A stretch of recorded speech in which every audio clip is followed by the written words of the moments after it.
19 বছর। বিয়ে শাদী হয় নাই? না, আমি মাদ্রাসায় পড়ছি। আমি 5 ওয়াক্ত নামাজ পড়ি, আমি পর্দা করি। ভবিষ্যতে কি স্বপ্ন ছিল আর কি হয়েছে?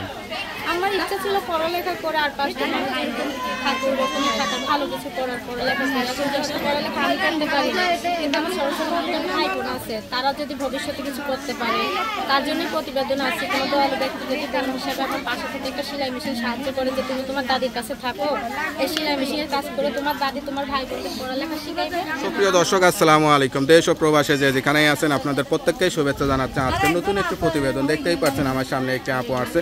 আপুটা দেখতে শুনতে অনেকটাই সুন্দর, পর্দা অবস্থায় আসছে। আসলে কেন আসছে চলুন কথা বলে জানার চেষ্টা করি। আপু আসসালামু আলাইকুম। আপু আপনার নাম কি? আমার নাম ফাতেমা। ফাতেমা আক্তার। কেমন আছেন আপনি? আলহামদুলিল্লাহ ভালো নাই, ভালো থাকলে যে প্রতিবেদনের সামনে আসে। দেখে তো মনে হচ্ছে ভালো আছেন, তাহলে ভালো নাই কেন? মানুষের মুখ দেখে কি সব ভুলে যায় ভাইয়া? মানুষের পরিস্থিতি দেখতে হয়। আমার চেহারা দেখি কেন আমার কষ্ট সত্যি বুঝতে যাবে? যে আমার সাথে কথাবার্তা বলবে সেই তো বুঝতে পারবে যে আমার কতটা কষ্ট, অথবা যে আমার সামনাসামনি দেখবে, অথবা যারা দেখতেছে তারা। কিসের কষ্ট আসলে? কষ্ট হচ্ছে বাবা 5 বছর আগে বিয়ে করে ফেলাই দিয়ে চলে গেছিল।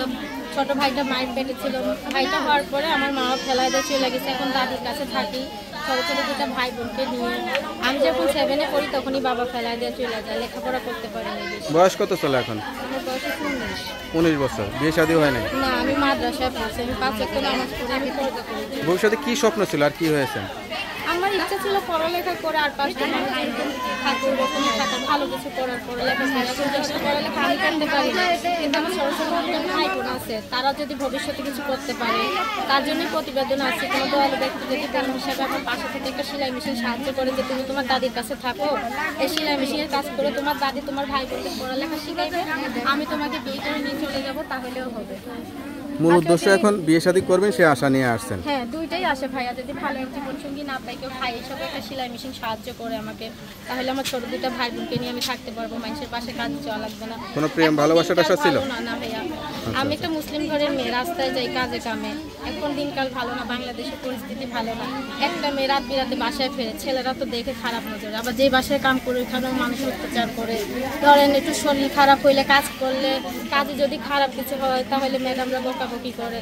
আমি যেহেতু সেলাই মেশিনের কাম জানি, আমার বাসায় বসে আমি সেলাই মেশিন থাকলে সেলাই মেশিনের কাম করে সংসার চালাইতে পারবো।